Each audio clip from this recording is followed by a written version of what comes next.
What up? Welcome to Homegrown Hustle, where local brilliance takes the center stage. I'm your host, Matt Eickman. Together, we're about to embark on an inspiring journey. Our community thrives on the wisdom of insightful leaders that are right here in our backyard. And we're bringing their expertise to your ears. Whether you're an aspiring entrepreneur or simply seeking inspiration, this podcast is your guide. Join us every week in celebrating innovation, guidance, and the power to inspire greatness. Let's explore the stories that shape our local business landscape, and together, let's ignite the spark of excellence.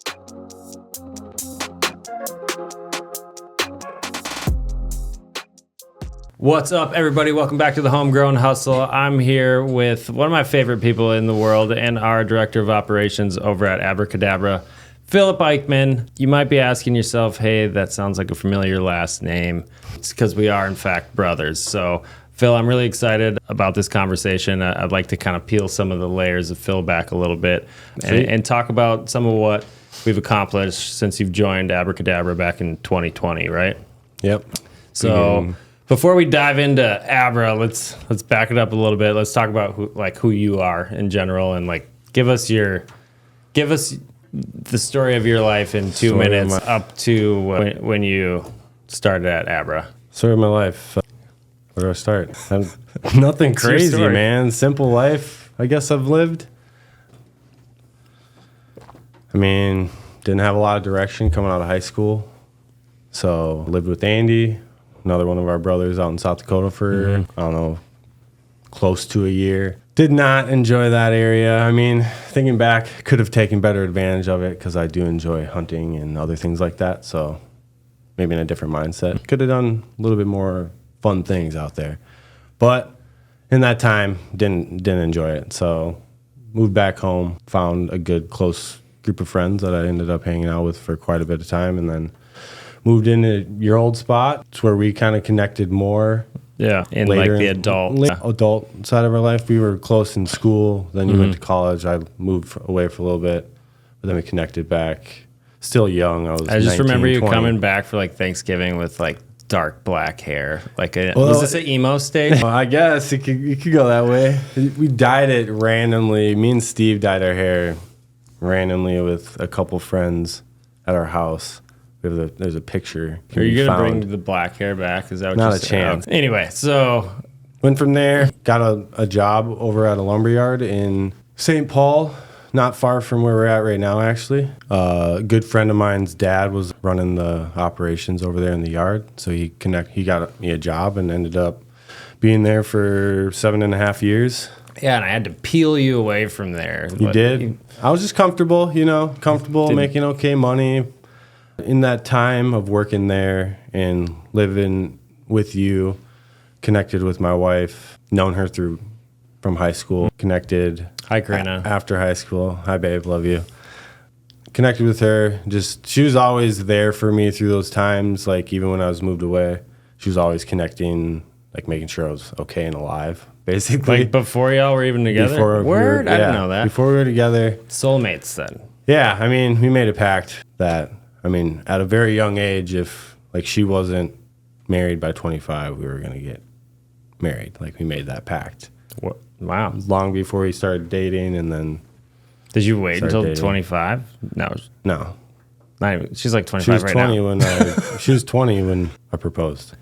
Back in the day. It was a long time ago now. So Abra, March 2020. Let's talk a little bit about what was going on there, because like I said, I did kind of have to peel you away from there, but I saw so much potential and I had a lot of belief in you, right? And Abra Kadabra, let me try that again. Abra Kadabra was really at a stage where we had just moved into our building. COVID literally happened the week after you started. Pretty much, yeah. So before that, what triggered that decision to really go from this really comfortable, good job where you could have realistically stayed there and worked your way up? Potentially. But you left that security for working for a small business.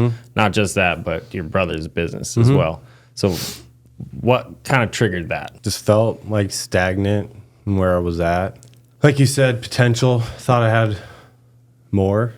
And Karina was always a big part of confidence boost for me. Drawing out the potential within me as well. But you're on my butt for like 2 years to think about it. But I was just comfortable. I had friends there. It was just like my routine, you know. Yeah. I had a good routine. But you changed it. Paid the bills, changed it, and it was a crazy change. It was intense at first, but I'd do the same thing again, honestly. Oh, yeah. Do you want to talk about your first? Sure. The first day on the job. I mean, show up, not really knowing what to expect. Some basic details. Just Our training process was not fully vetted at this no point. process. What do we have? 5 people total at the company at the time. That was it? Something like that. You, Andy, Josh, Jason, a couple office people, 6, plus me. So I was the 7th added at that time. I guess there's one more. 7, 8, somewhere around there. Don't need to get into the nitty gritty, I guess. Well, we got there. Doesn't matter. Let's zoom it out a little. First day on the job, showed up. We get a call, emergency animal removal, something in a chimney. Matt's like, throw it on me. Probably wouldn't typically have taken it because he was doing inspections at that time. But I was rolling with him, so show me something Trying new. to show him how cool I was. Show me something new. Did not work out. I mean, show me what I was getting into, that's for sure. But showed up to the job. Squirrel was in like a wood-burning stove, essentially, that had a pipe going out the side of his house. So I don't know. Squirrel fell in there somehow and made its way in. The room was completely white. Completely white room. Every single thing in the room was white. The customer called actually saying he thought it was a black squirrel. Just turned out it was covered in soot. It was a gray squirrel, just covered in soot. So we came fully decked out, nets, drop cloth, all that fun stuff to try to keep the area clean. And we're like getting in there, bike gloves, got the net over the wood fire stove. And I like open it. Matt's over here. I got the net. As soon as I open it, the thing launches just out of the thing right at Matt. Ducks the net that I had right there and climbs up Matt. Literally my face. Up my face. Jumps over and I'm just like, what's the next play here, guys? Just chaos the thing started ensues. bouncing off the room, hit the sliding glass door, just like on the glass, you know. And then went into a room, so we were able to close the door, and then...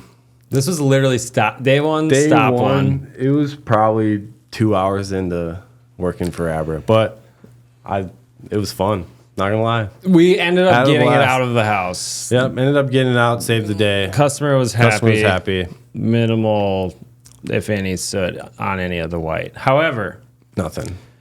That was just day one. And now, fast forward, let's talk about the training process that we've built for wildlife now. Not only do we have a training process, but we've actually you've built a full apprentice program to ensure that as we introduce this industry, the wildlife industry, to new candidates or new potential hires, they don't even know what it is, right? So the apprenticeship really gives them a path to go from no idea what it is, good with their hands, all the way to really accomplishing their financial goals is what we're seeing, because how we've built it and the steps to get there, if they put in the work, we build the path, right? So now, how long is the process that you have for it? How long is the process? Take about like 8 months to be fully in a truck and get another guy working with you. But to get into a truck, thinking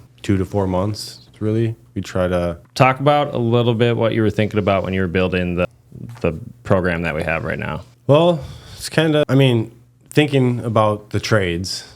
Nobody talks about pest and wildlife control. We're like that. And we're a redheaded trade. stepchild of the trades. Yeah, it's not. Which is not cool. It's not glamorous. It's not. That's why we brought you in. We're trying to make it sexy, Phil. We're trying. It's not happening, dude. It's not me. Should have brought somebody else, I guess. But it's just not a glamorous industry. So just wanted to be able to get it in front of people and build that career path for people within our space. Not just the wildlife side of it, but on our pest side too. We've kind of done it across. We've done it over there as well. Point. But really just wanting to have that path, because like I said earlier, didn't have a lot of direction out of high school. And I think maybe if I knew something like this was out there that I could get into, it would have been years before. It would have been probably 10 years before I joined if I knew about it, right? So just didn't. I want to be able to get that in front of kids now or people that just don't know. So kind of the path that you had to go through and all the learning that took place, we've kind of broke it down now so that when we're going out and essentially trying to sell an opportunity to good candidates, people that, we'll talk a little bit about what we're looking for because we're still hiring right now, right? So talk about like who we're looking for at Abra Kadabra from a culture fit, right? Because everything that we've designed kind of starts with our core values and the culture. So right now, like, what are we looking for? Looking for hungry, humble, and smart individuals that looking for something new, want to grow with something, help grow an industry as itself, because it is a growing industry across the country, which is really cool to see. Even since I've joined, just being able to be forums on Facebook or whatever and seeing other companies grow as well is really cool to see. So being able to be a part of that, and not just the Abra side, but being able to have people be able to grow in a space personally that they didn't think they could go and trap animals and make money for it. They didn't know it was a job. They didn't know they could remove these animals and then repair certain locations to be then animal proofed across the board and then protect homes on a preventative,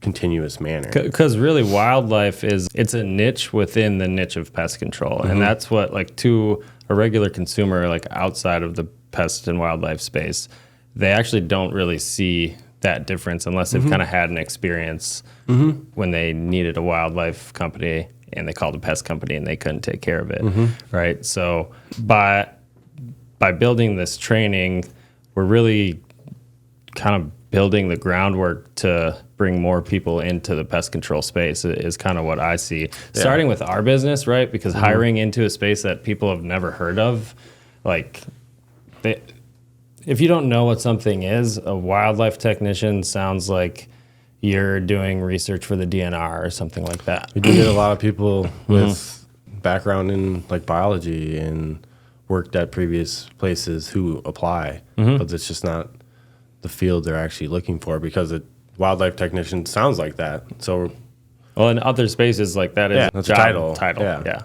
So we've that's one of the things that you've accomplished. So I got to say, like, as your brother, dude, like, I knew you could do a bunch of stuff back in 2020, but what you've demonstrated with your ability to consistently level up your skill set and your abilities within the workplace, like as a professional, it's world class, dude. Like, as we're growing, we've kind of found out together that if we're not growing as leaders, the company slows down and doesn't grow. We're the bottleneck then. So talk a little bit about your journey in leadership and like that moment that you had where it really clicked for you. Sure. I mean, kind of anywhere I've worked, haven't had a lot of jobs, but the ones I've had, I've always gravitated to just people tend to ask me questions when we work there, because I tend to know the answers or know what to do or problem solve or whatever it may be. So I wouldn't say I was a natural leader or anything like that, because I was never a captain of a basketball team or anything like that, because if anybody's ever known me over my life, I've been pretty reserved and quiet, and I don't Nobody would expect you to be on a podcast right now. There's that. From 5 years ago. Yeah, and I don't know, just always been a reserved, don't speak a lot. So I've definitely grown in that. This is the most words you've said since 2014, I think. Word counting me or what? But, I mean, so it just kind of naturally was happening within Abra. We were growing, and you were taking steps in a different direction to help grow the business, and someone kind of had to step in ways, and I just like naturally started doing those things. So somebody had to do it, right? So just doing that, and it's grown with the business. But But that was just me being me, and like work ethic that was put in place when we were kids. And then within my previous job and a mentor I had there helped instill a good work ethic. Your work with me ethic there. is next level. Oh, I appreciate that. And it didn't just come naturally, though. Like, there's a time in between school and working at the lumberyard where, like, needed direction. I was lost, you know? But I found a good friend there. More of a mentor. He's about 10 years older than me, but he helped instill a good, like, work ethic in me. So there's that. And it worked into going over to Abra. So with that, it was just, like, me working, gravitating to leading because we needed it, and we're growing the business, and new positions are going to be opening up because we're growing at like a good rate. We've had our hiccups obviously through growth, and then it was about like a year and a half ago, really, if I'm being objective, about a year and a half ago, thinking like I'm 30 at the time, just about 31, just like I got 2 kids, a wife, house, helping grow a business, and I'm in this role. I'm like, somebody's got to, all these things are happening. I was like, who's in control here? I was like, it's got to be me, right? Like, nobody's going to do anything for me. No one's going to do it for me. It's my life. I got to take control of it, and just put my head down. Started putting more into myself. So listening to podcasts, reading some books, listening to some books. Started working on yourself first. Yeah, doing the hard thing. You know, looking objectively on where you need to grow, you know. Like we got, 28 team members right now, not including us, right? That's here in the U.S. And, like, I'm responsible. You're in charge of all of them. Like I'm in charge of them, except for you. So, like, it's a big responsibility, you know, and, like, I can't take it for granted. Like, I have this amazing opportunity that my brothers helped, like, me get to. You bought a business, started growing it, came to me because you saw something in me that I didn't technically see in myself, and brought just a thinking big picture over 5 years. Like, it's a crazy opportunity to have. Who gets to say they work with 2 of their brothers and grow from 8 people to 30 people in 5 years and have 18 vehicles on the road or whatever the heck it is. And I think we're like 6 times the size we were. And it's just started. Crazy. And cool to see like the team grow, like the wildlife team, the pest team. There's so many good people on our team. Well, I want to point something out. It didn't just grow. You have been cultivating it with the efforts over time, and within the culture that we've established at Abra, we've created a place where people want to work. They gravitate to us. We actually get people from other companies in the space reaching out to us almost on a weekly basis at this point, seeing if we're hiring, because not every workplace is like that. It's true. Especially not in our space, right? So we differentiate ourselves there, and also, like, we work here. We want it to be fun. I mean, work's work, right? I mean, it wouldn't suck. be called work if it was like fun. Yeah. It'd be called fun, Exactly. right? But I mean, work's work, and it's part of life, and work-life balance is a thing, I guess, but it's also like not a thing. You work is majority of people's life for X amount of years, 40 years of their life. They're working a lot. So with that in mind, like, obviously I'm not planning on going somewhere else. So I want to help grow a culture that people want to stay for as long as they can as well, and be financially successful and help their families grow and see their families grow and get married, buy houses, have kids. And we've been able to see that over the last 5 years, and it's been really, really cool to be a part of it and see the growth of people. To do it. Yeah.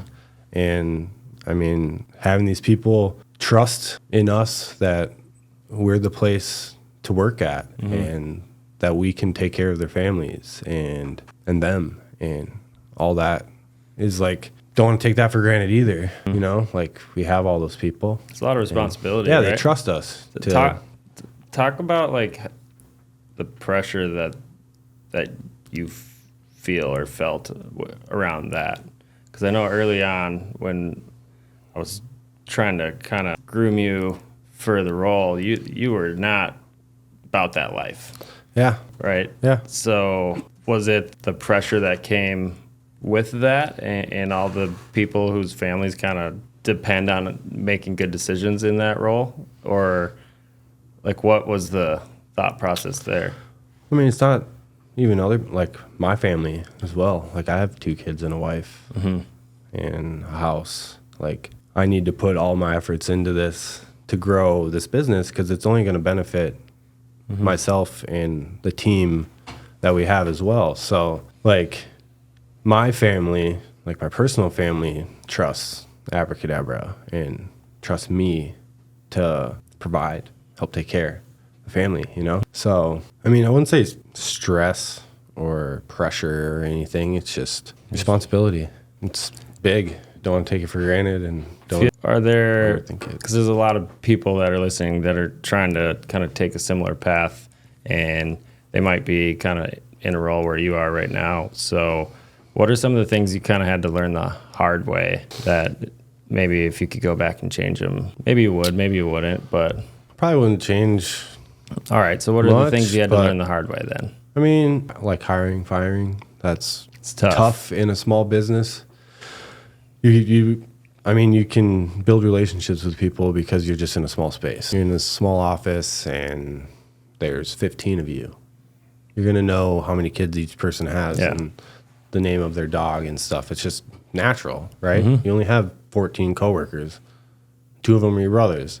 So, like, thinking about it, it's just that, really, hiring and firing, like, knowing who to hire and taking your time with it, not just filling a space, but then also, like, firing people that may need to leave the business because it's just not the right fit for them. And they know it themselves, too.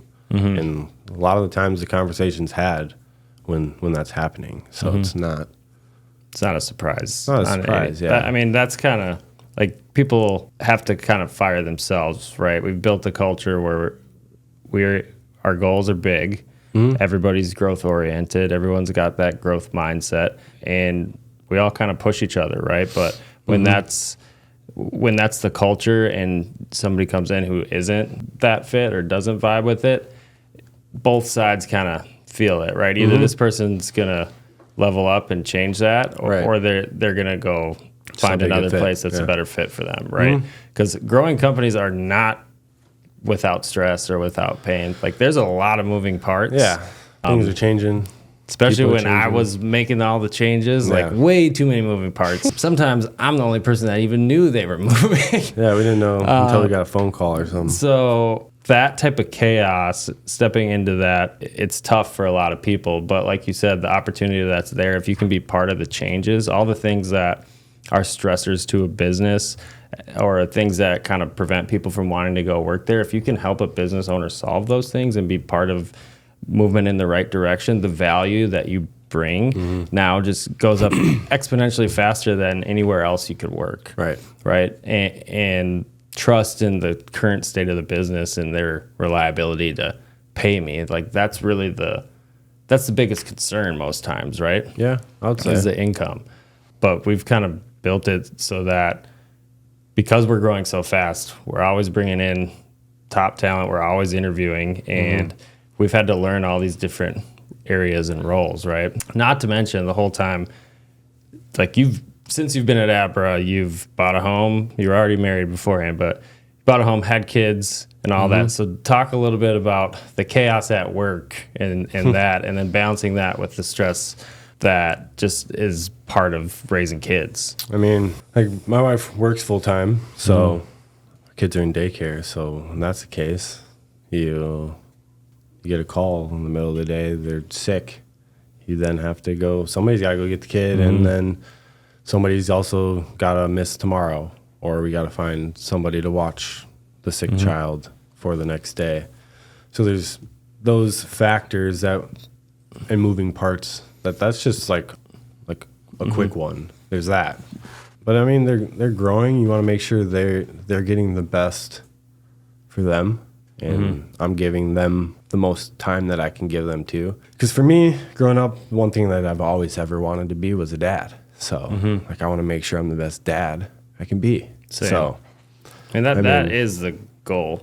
yeah. So if I can be the best dad, but with that, like I have to be the best that I can be at work too. So I can provide. So we're modeling life. behavior, Yeah. right? And then So providing. work ethic, show how to provide, how to treat a woman, treat your mom. So all that type of stuff.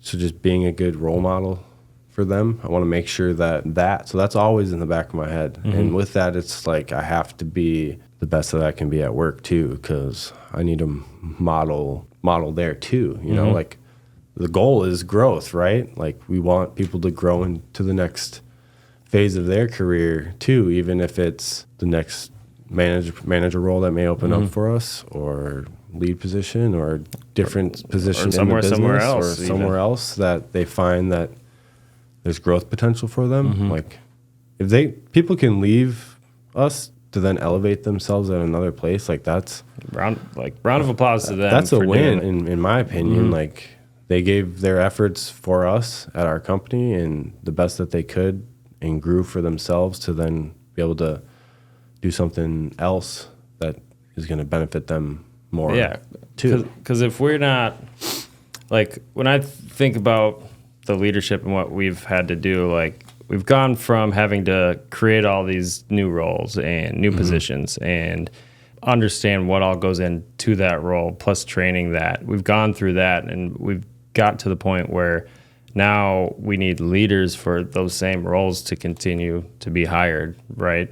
Our model, like, we're really only scaling certain areas, but as a business, the leadership team doesn't always have to grow with it, right? And what I mean is by total number of leaders. But if those leaders aren't growing themselves, to your point earlier, like that really is the bottleneck. So tell me a little bit about what you do as the leader of Abra Kadabra to grow yourself, and what motivates you to continue to do that. I mean, like I listen to a specific podcast like weekly.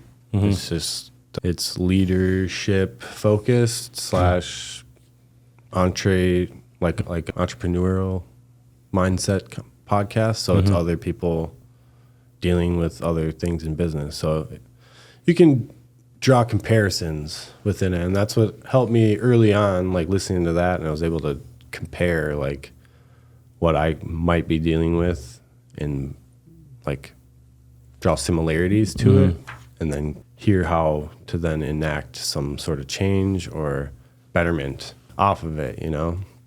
So that's just like the small things, but there's so many podcasts out there to listen to. There's books, diving into those. Like I'm not a book reader, but I'll listen to them. Just can't. Yeah. I mean, I was diagnosed with ADD at a young age, so I mean, I just can't focus on that stuff. I can, but it takes time. Yeah, bro. If you It's send me more than like 8 lines in an email, there's a good chance. I see it. I'm like, phew. Yeah. So you're bringing new information in that's outside of what you're experiencing at work. Some things that we've done within the last, call it like 6 months, because we've identified as an organization, we're still trying to grow, and the leadership becomes the bottleneck there. So in order to continue to grow, we're investing in developing our leaders through working with subject matter experts to help you learn the stuff that I don't even really know I need to teach you, right? Yeah. Like, and you don't even know what it is. Yeah. Because that's what that's what our run in the next few years is going to look like. We're going from this place where today, this is the biggest business we've ever been a part of and run. And yesterday, we said the same thing at this time. Yep. And it's exponentially going up. Yeah. So that leadership starting at the top, now we're trying to really build these playbooks where we can now teach that leadership to other people, right? And trickle that down. But all of like the blocking and tackling stuff that comes up in business and you can speak to it, but what I've found through working with a consultant that knows the space is that problems that would take longer to solve or would take more company resources than they currently do, like it gets solved so much faster because of the track record and the previous experience. But when it's new and you're in business and you're growing, you don't really know what you don't know. It's a Dunning-Kruger effect, right? So those people, if you're running a business and you think you got it all figured out and you're the best in the world, like you're really not like continuing to keep growing, right?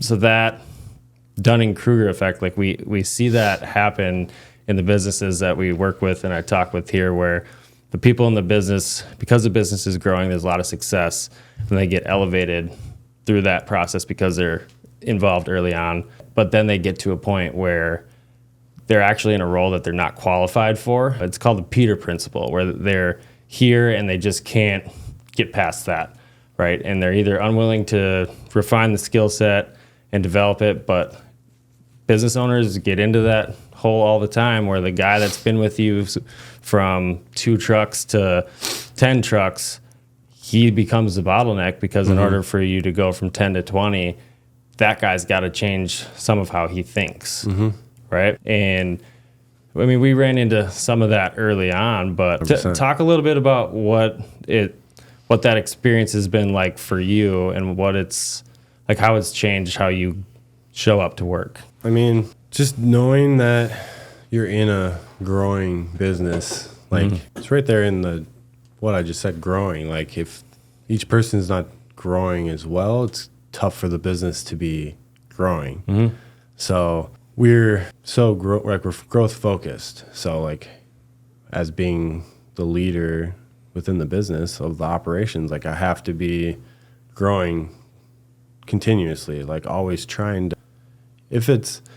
even if it's not business related, maybe it's emotionally or physically or like doing something to better yourself, like getting into a routine, working out. Like you and Andy both have been doing that on a crazy routine, like continuous base, and it's like helps dial in a lot of things when you get onto a routine. Am I right? Yeah. So like doing that, just constantly trying to feed into yourself, but knowing that you don't know it all. Like, especially like me, I have a little bit of imposter syndrome here and there, so to speak. But What do you mean when you say that? just think you don't, like, am I the right person to be doing this? Had that, like, not recently, but in the past. And did you self-identify that? No, I didn't. Talking with Andy, he was like, sounds like you got a little bit of imposter syndrome. Didn't even, like, consider that. Then I was like, because So it's really like confidence in it's yourself just confidence that you deserve to and be. I've always, maybe not always, but I've never like really been a super confident individual, even like in my athletic abilities or anything. I was always naturally good and I was good and I would work at it, but I was never like, I'm the best. Like I'm the best on the court or on the field, even though I may have been. Yeah, I gaslighted myself into thinking that all the time. I may have been good. I don't know. Even today, I was like, mediocre basketball player, I'd say. I don't know. You're pretty good.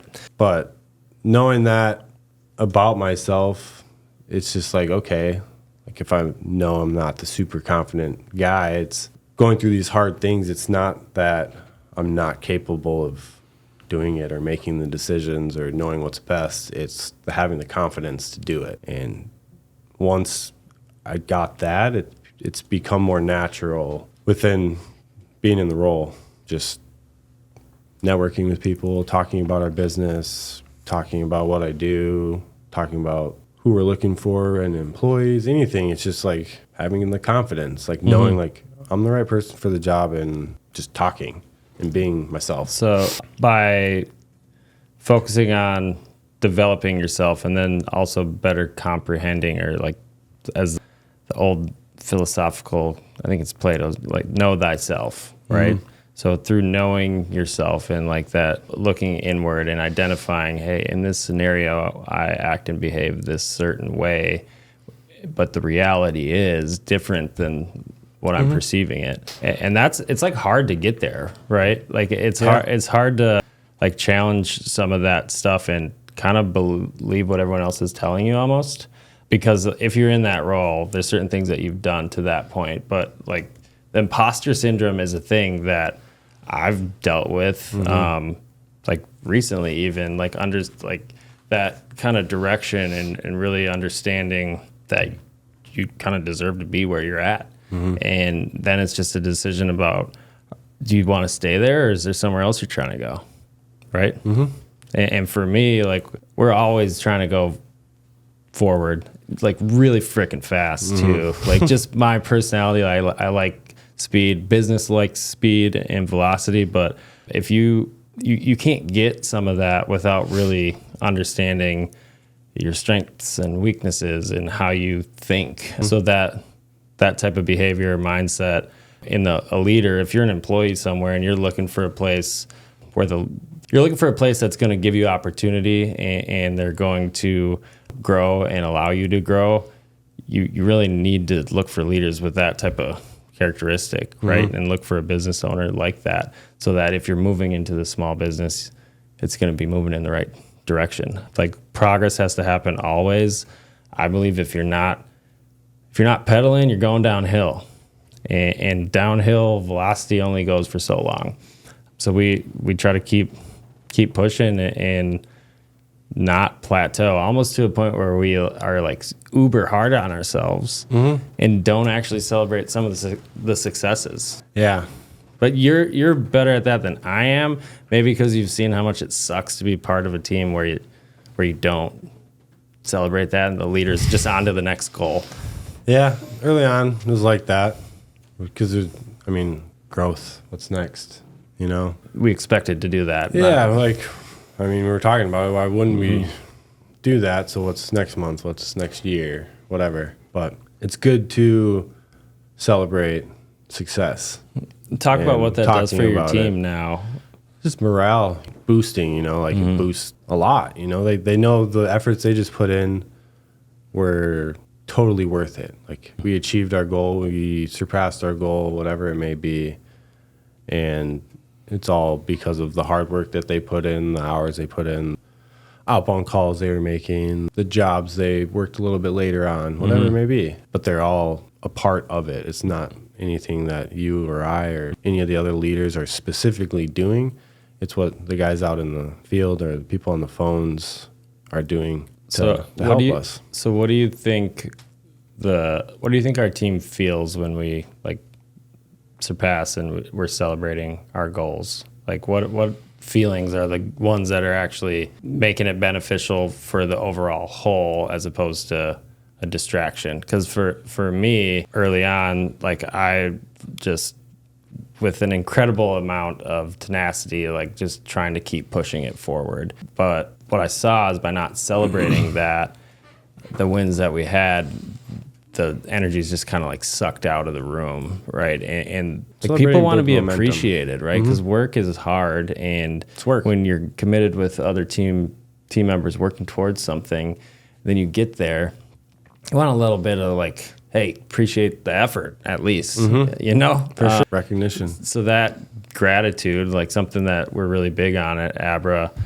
like I see that as like the feeling, the leadership team, we're really trying to say, hey guys, we know that like May and April suck in Minnesota sometimes when we got a couple thousand pest control customers that all want their service done because it's the first Saturday that's 80 degrees. Yeah, exactly. Like, and we get that, like it's hard, but you guys put the work in and we hit this goal, and we all know what that does for the future here. Heck yeah, we love being part of this team, and that gratitude now becomes like infectious, right? It's like can help build momentum moving into the next month, trying to hit the next goal. Like month's over, right? So you hit the goal, you now have to go do it again in the next month. So, and when you win and you can keep winning, the momentum, you just get on this high, and you can just keep dominating. And I think it just naturally is a thing, it becomes infectious, like you were saying. So let's talk about the flip side. Because, we set massive goals at Abra.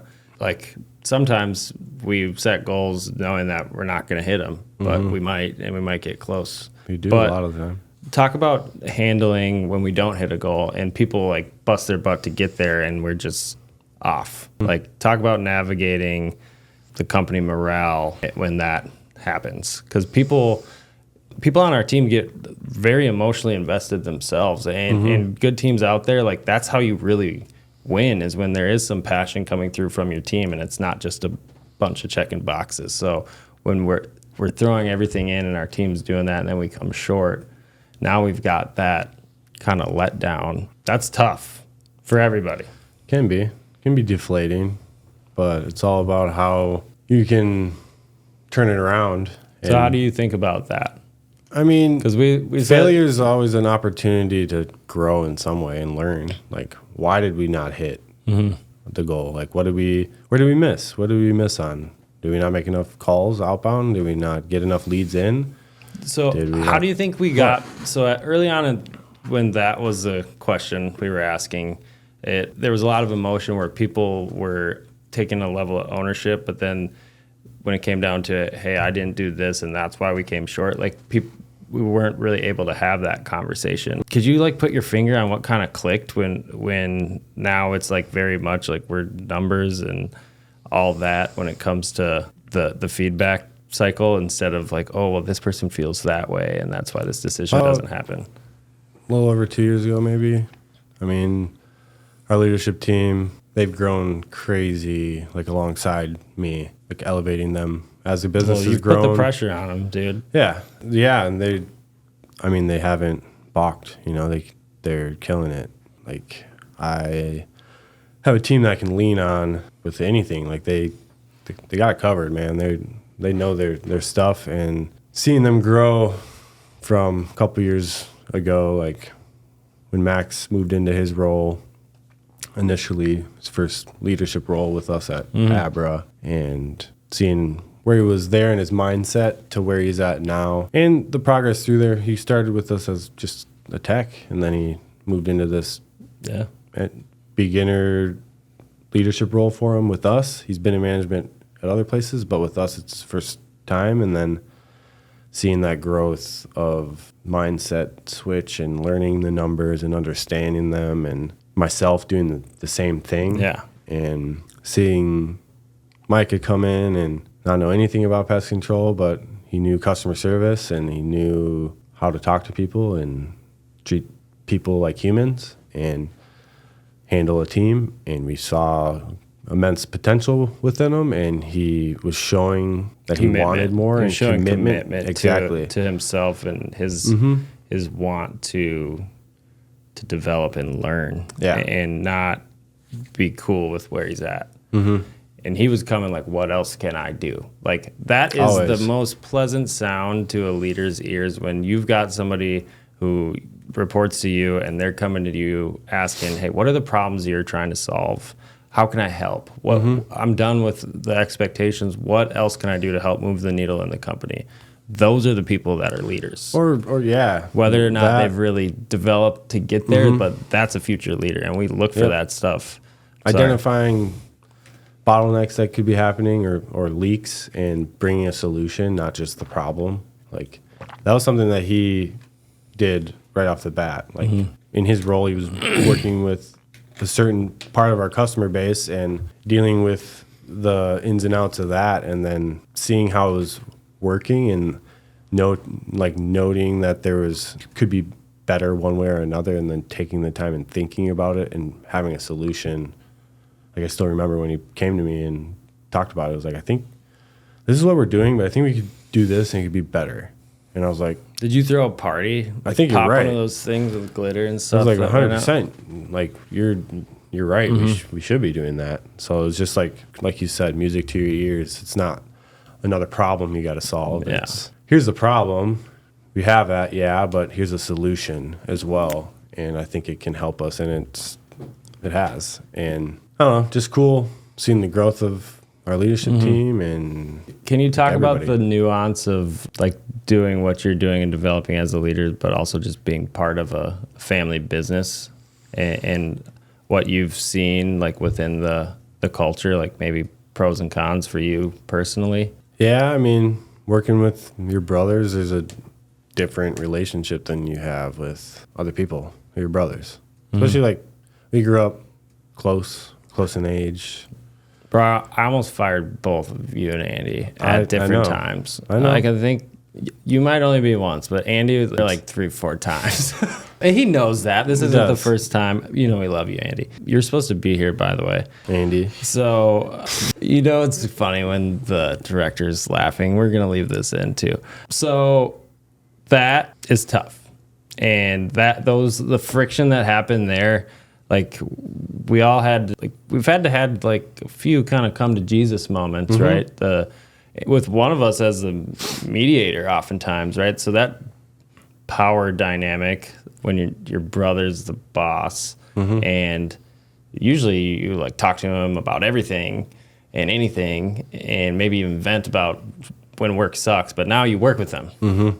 So like talk about that part of it and what you had to learn there, or because I can speak from my perspective, but mine's different than yours. Different, yeah. I mean, you have to learn to draw those lines on when to talk about things and when not to, and what's a complaint. I mean, it's such a small business. There's things that aren't going to, at least at that time when I first started or a couple years in, we're not massive.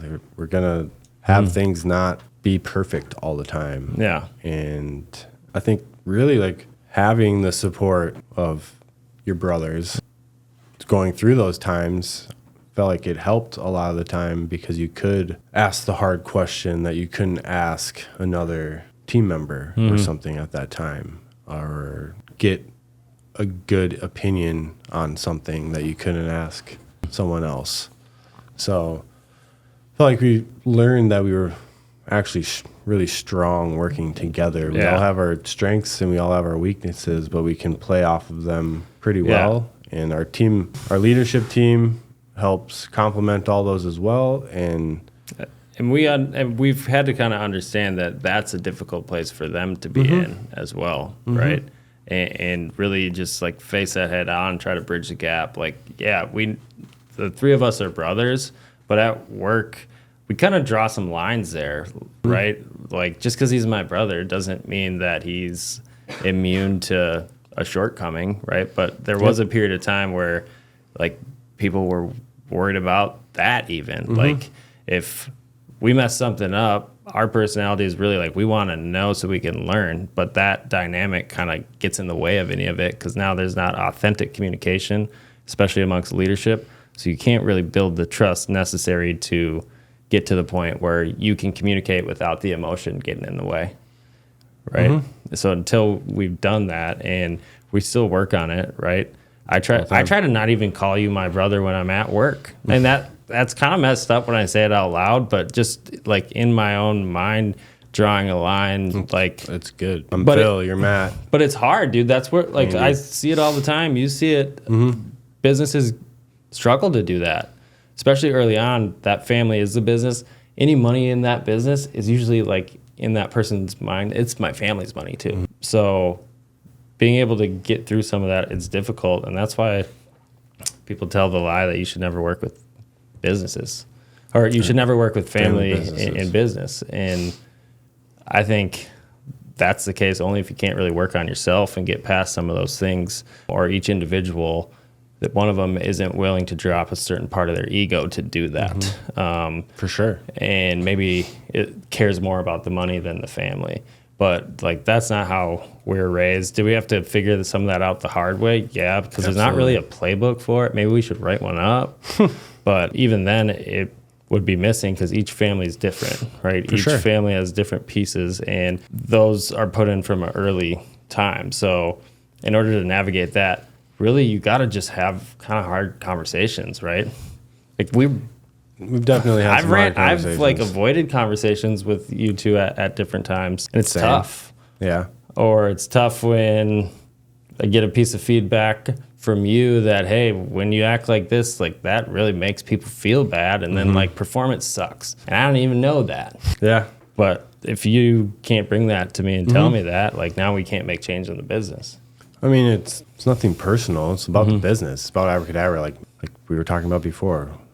They trust us to make the best decisions, and so they can get paid every 2 weeks and have a job and take care of their families and stuff. So not having a conversation because of how Andy's going to feel or how Matt's going to feel or how I'm going to feel is just ridiculous. Yeah. When it comes Don't to want business. them to be mad. But it's literally ridiculous. It is, but until you talk about it in that type of framework, you can't really get to real logical thought process because emotion's just in the way the whole time. Mm-hmm. So where we're at, we're gonna have to wrap up here. I could jab with you forever, but so moving forward now, like we're in the end of May. We got the busiest 7 months of the year for us moving forward, really. So, like, talk a little bit about some of the things you see our team having to accomplish here in the next few months. The purpose of this is we're trying to bring in some of our like real experiences, what's going on kind of behind the veil or under the hood at Abra, so that we can kind of talk about that in an authentic way and hopefully bring value to people that are going through the same things. So right now, what are the problems you're working on? I mean, inventory management, making sure you got that all dialed in. That's a thing that I'm sure a lot of people deal with, and everyone might have to deal with it a different way. So that's been something that we're honing in because materials cost money and You don't want to just have it sitting there. you don't want to just sit in there. Exactly. So that, and I mean, there's been some hiring hiccups here and there, but in reality, I feel like our team's operating on a pretty good level right now. They're super efficient. Our pest guys are like the most efficient guys in the country, I feel like. I'm not just saying that. Pretty sure the numbers are wild. Shout out to them and being top quality technicians, but also taking pride in what they do. And Max doing the routing, getting it super dialed in. But really, we're feel like right now we just got to make sure the cogs are all greased, wheels are greased, we're operating, and keep it moving. Don't need to do anything crazy right now. Just make sure morale's high. I mean, sales you're are learning happening. Marketing right now. That's a new thing, right? We're trying to grow. Marketing, So yeah, learning that is a new side of it that you've kind of controlled for a long period of time. But being in the position I'm in now, I kind of need to understand it a little bit more so I can drive the growth. Yeah, help put the focus where it needs to be. So learning that is new for me.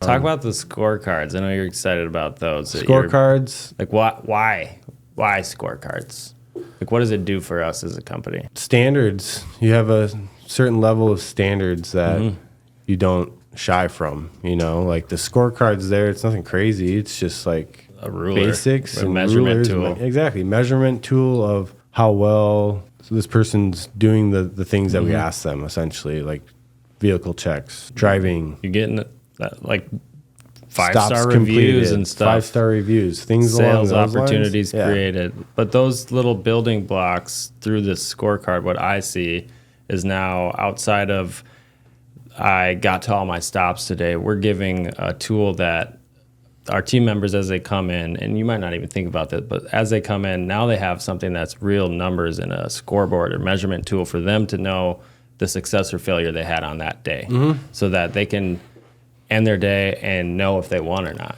Having wins, Right. yeah. But if you don't have that, now it's just whatever the feeling. Like, Yeah. so we're really trying to pull that out. About a year and a half ago, we made a big switch as a company and just pulled that out the way. And I said it in a company meeting, right? And now we're bringing tools that allow not just us in our current state, but Abra Kadabra in 2-3 years to continue to utilize to make sure that we have a standard that's in place and a process to measure that so that everybody can be happy and we can continue to have the workplace that we have. Absolutely. I mean, it really is like, it's not just for, the scorecard's not just for us. It's for them as individuals so they know that they're winning each day. And it's the simple things. Well, and then the other thing, because again, we're building leaders, so now we have this like book to go off of and talk about like, okay, here's the things you're doing well. Dude, you crushed it here. Can you actually talk to the rest of the team about this? Because this is something we all need to work on. Or like, this is something we've been talking about working on. Look, over the last 3 months, you went from this number to now we're here. We haven't had that before, and people forget about that. But when you record it now you can document and make all that stuff happen. And dude, first of all, I'm so proud of you. Appreciate it. And I'm appreciative for you coming on here and committing to having conversations that are going to be more like Abra related in the future. But I'm really excited for what we're going to do here in the next few years, man. Same, man. Talked to 5 years ago. It's funny. A lot of people either think we're a franchise company because our branding's just like, or they think that the plan's to sell, to grow it and sell it. And like some companies do that. We have no desire to do that. This is way too much fun for me. And also what it does for me when I get to see like you develop and grow, like that's probably more what it's about, is like creating that opportunity for not just you, but everybody else to do that. It's like opening a door for somebody to now go and explore and something that's a different reality than what they would have experienced doing what they're doing. But they got to put work in regardless. Yeah. And when we demonstrate that, now everyone else can kind of follow suit. So anything you want to say before we sign off? I know we're getting kind of to that hour mark at this point, maybe a little over. Kind of ignore the time clock sometimes, but thanks for having me on, man. Yeah, appreciate it. Didn't really know what we were going to talk about, knew a little bit, but pretty sure we nailed it. Yeah. I think it went pretty good. At least you my side. You did get it on your ass. No, I just appreciate you having me on, man. It's really cool to be a part of a company like Abra Kadabra and seeing it grow and being a part of the growth. Amen. Like we talked about it 5 years ago, literally like before I started, what could be there in 5 years. And like I think we've surpassed what we were talking about a couple years ago. Quite drastically, actually. And it's really cool to just kind of sit back and think about it and be like, dang. To be 30, 31, 32, and now what can we do? Yeah. Right? Like what's the next Some people goal? wait till they're 42 to do that because they grow slow. That's why I like to go fast, Phil. Anyway, thanks everybody for joining here, the Homegrown Hustle podcast. We're going to be bringing Phil and Andy on more, talk a little bit about the family business that we actually run. I know we got this awesome podcast, but in addition to that, we have a real business, and this is just a tool that we use as a company to give back to all the businesses that support us and try to foster a community of growth-minded entrepreneurial businesses. So thank you so much for the support. Give it a like, hit the little bell, share it. All those things help us continue to bring really high-quality content to you. Thank you for joining us. Until next time, keep hustling. Are you dealing with pest or wildlife issues on your property? Call us at 763-328-0156 or scan the QR code to learn more. Thanks again for joining us on Homegrown Hustle. Our local business community thrives because of the brilliant leaders right here in our backyard. And it's been an absolute privilege to provide them with a platform to share their invaluable expertise. Stay tuned for more insight, wisdom, and inspiration from our local business champions. Don't forget to subscribe, rate, and review us on your favorite podcast platform. Together, we'll continue to nurture and expand our homegrown success stories. Matt Eickman signing off until our next insightful episode.